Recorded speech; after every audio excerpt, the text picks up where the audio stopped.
की बड़ी बैठक होने जा रही है। प्रधानमंत्री नरेंद्र मोदी प्रत्याशियों के नाम पर अंतिम मोहर लगाएंगे और उससे पहले आपको अभी सीधे लिए चलते हैं प्रयागराज। मुख्यमंत्री योगी आदित्यनाथ अब से कुछ ही देर बाद संबोधित लोगों को मैं उनसे अनुरोध करूंगा, कृपया अपना आशीर्वचन दें माननीय मुख्यमंत्री महोदय।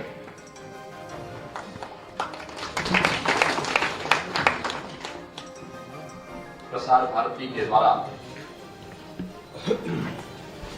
महाकुंभ प्रयागराज के अवसर पर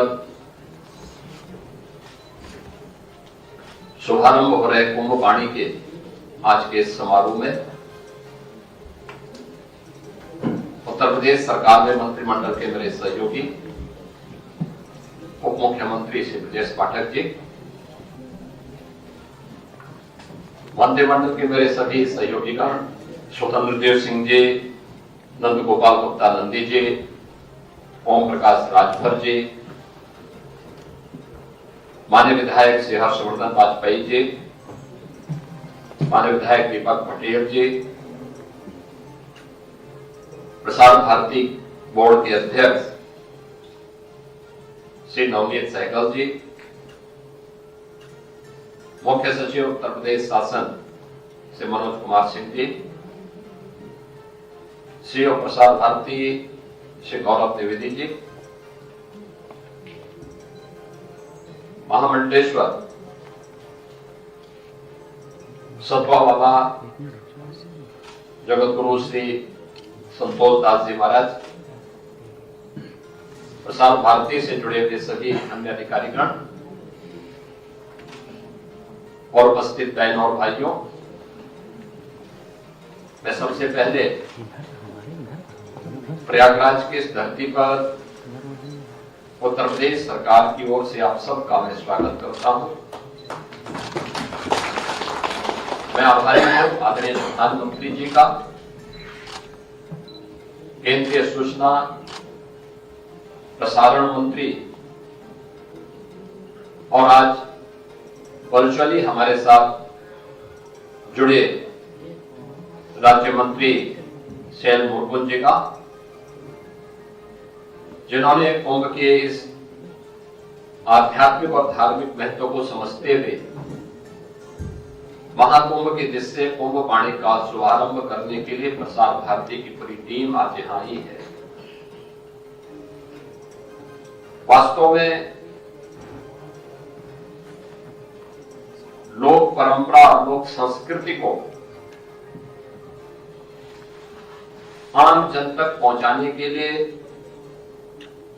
हमारे पास जो सबसे पहले कोई एक माध्यम था वह था आकाशवाणी का। मुझे याद है हम लोग बचपन में आकाशवाणी के माध्यम से उस समय प्रसारित होने वाले रामचंद्र मानस की उन पंक्तियों को बहुत ध्यान से सुना करते थे। समय के रूप तकनीक बदली, बढ़ी, लोगों ने विजुअल माध्यम से भी दूरदर्शन के माध्यम से सचित्र उन दृश्यों को देखना प्रारंभ किया। बाद में निजी क्षेत्र के भी तमाम ऐसे चैनल आए, लेकिन समय की प्रतिस्पर्धा के अनुरूप अपने आप को तैयार करना और दूर दराज के क्षेत्रों में जहां पे कनेक्टिविटी के इश्यू होते हैं वहां पर बहुत सारी ऐसी चैलेंजेस थी। उन चैलेंजेस को भी ध्यान में रखते हुए एफएम चैनल ने, प्रसार भारती के एफएम चैनल ने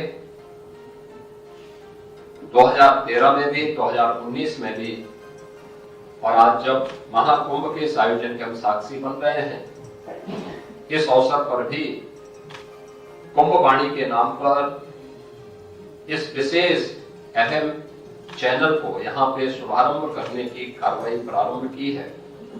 मैं इसके लिए उत्तर प्रदेश सरकार की ओर से प्रसार भारती को हृदय से धन्यवाद देता हूं।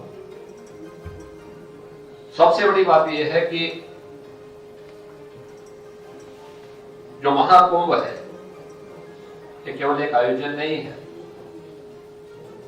बल्कि सनातन गौरव और गर्व का एक महा आयोजन है, एक महासमागम है, जिसको सनातन धर्म के गौरव और गरिमा को देखना हो तो वह कुंभ का दर्शन करे, कुंभ में आकर के अवलोकन करे। जो लोग एक संकीर्ण दृष्टि से सनातन धर्म को देखते हैं, यहाँ पे आपस में सांप्रदायिक मतभेद है, भेदभाव है या छुआछूत और अस्पृश्यता के आधार पर समाज को बांटने का काम करते हैं, उन लोगों को आकर के देखना चाहिए कि यहाँ न पंथ का भेद है, न जाति का भेद है, न छुआछूत है, न कोई लिंग का भेद है। सभी पंथ और संप्रदाय एक साथ एक ही संगम पर स्नान करते हैं। सभी जातियां, न जाति का भेद है, न मत और संप्रदाय का कोई भेद है और न ही लिंग का कोई भेद है। सभी लोग एक जगह आकर के आस्था की डुबकी लगा करके प्रयागराज के माध्यम से उस संदेश को, सनातन गर्व के प्रति इस संदेश को पूरे देश और पूरी दुनिया तक लेके जाते हैं। एक आध्यात्मिक संदेश है। आध्यात्मिक संदेश प्रयागराज के बारे में तो कहा जाता है, इस अवसर पर पूरी दुनिया, पूरा विश्व एक नीड के रूप में, यानी एक घोंसले के रूप में यहाँ पर देखने को मिलता है। दुनिया के भी बहुत सारे लोग, बहुत सारे श्रद्धालु, आपने प्रयागराज मेले के अंदर देखा होगा, अभी से उनका आगमन शुरू हुआ है। वे देखना चाहते हैं अध्यात्म की गहराइयों में, उन्हें डुबकी लगाने और उसके रहस्य को समझने के लिए उन लोगों के द्वारा भी से प्रयास प्रारंभ किए गए हैं। एक अद्भुत क्षण है और उस अद्भुत क्षण का मौका प्रसार भारती ने कुंभवाणी के रूप में प्रस्तुत करने का प्रयास किया है। यानी पूरे दिन भर का प्रातः काल ब्रह्म मुहूर्त से लेकर के देर रात्रि तक न केवल कुंभ के कार्यक्रमों को आंखों देखा हाल के माध्यम से, बल्कि महाकुंभ के आयोजन के साथ जुड़े हुए हमारे धार्मिक उद्धरणों को भी, चाहे वह श्री रामचरितमानस के गायन का हो, श्रीमद् भगवत गीता का हो या अन्य वैदिक शास्त्रों का, पुराणों का, उपनिषदों के उन उद्धरणों को, कुंभ महाकुंभ के रहस्य के बारे में, उसके धार्मिक, उसके आध्यात्मिक, उसके सांस्कृतिक और उसके सामाजिक और आर्थिक पहलुओं को भी ध्यान में रख करके इस आयोजन का साक्षी हम सबको दूर दराज के गांव में, मुझे लगता है कि यह फैलाने का काम कुंभवाणी, आकाशवाणी और प्रसार भारती करेगी। एक सुनहरा अवसर है। मुझे लगता है कि जब भी हम सनातन धर्म के इस गौरव को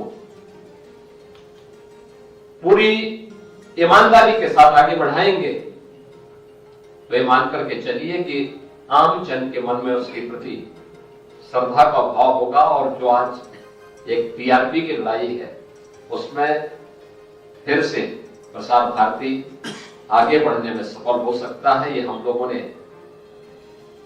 देखा होगा, खासतौर पर तब जब कोविड महामारी आई थी और लॉकडाउन प्रारंभ हुआ था। जैसे ही दूरदर्शन ने रामायण सीरियल दिखाना प्रारंभ किया, आपने देखा होगा कि कैसे दूरदर्शन के टीआरपी बढ़ी थी। और मुझे लगता है कि मुझे बचपन की याद है, मेरी उम्र 7-8 वर्ष की रही होगी, तब मैं रामचरितमानस का पाठ सुनता था आकाशवाणी में, देखता था मैं, क्योंकि तब दूरदर्शन की उस प्रकार की स्थिति नहीं थी, टेलीविजन थे भी नहीं उस समय, लेकिन तब भी हम लोग सुनते थे और अलग प्रकार के कार्यक्रमों के माध्यम से कितना लोकप्रिय होता था। हर घर में एक रेडियो जरूर होता था, हर घर में होता था। और एफएम चैनल तो आज भी युवाओं के बीच में बहुत लोकप्रिय है। उनके स्मार्टफोन पे भी इसको वहां पर वो कैच कर लेता है, लोग अपने फोन के माध्यम से भी उसको सुनते हैं, आवश्यकता के अनुसार न केवल जानकारी देते हैं बल्कि उसका मनोरंजन का भी एक माध्यम के रूप में उसका उपयोग करते हैं। मुझे पूरा विश्वास है कि एफएम चैनल लोकप्रियता की एक नई ऊंचाइयों को प्राप्त करेगा और कुंभ को दूर दराज के उन गांवों में जो लोग चाहते भी यहां नहीं पहुंच पाते, क्योंकि एक बड़ी आबादी ऐसी है जो लोग अपने किन्हीं कारणों से यहां नहीं पहुंच पा रहे हैं, उन तक हम पहुंचेंगे टेक्नोलॉजी के माध्यम से, इस प्रकार की सुविधाओं के माध्यम से, और वह सजीव प्रसारण उनके माध्यम से हम उनके सामने कर पाएंगे। तो मुझे लगता है कि उनको भी सनातन गौरव की इस महासमागम को जानने सुनने आने वाली पीढ़ी को बताने का एक अवसर प्राप्त होगा। मैं इस अवसर पर एक बार फिर से प्रसार भारती को हृदय से धन्यवाद देता हूं और उनके इस पूरे कार्यक्रम के प्रति अपनी शुभकामनाएं देता हूं। धन्यवाद। जय हिंद। बहुत बहुत धन्यवाद माननीय मुख्यमंत्री महोदय, आपके आशीर्वचन के लिए हम धन्य हैं। और अब धन्यवाद ज्ञापन के लिए मैं अनुरोध करता हूं। मंत्री जी जुड़ गए।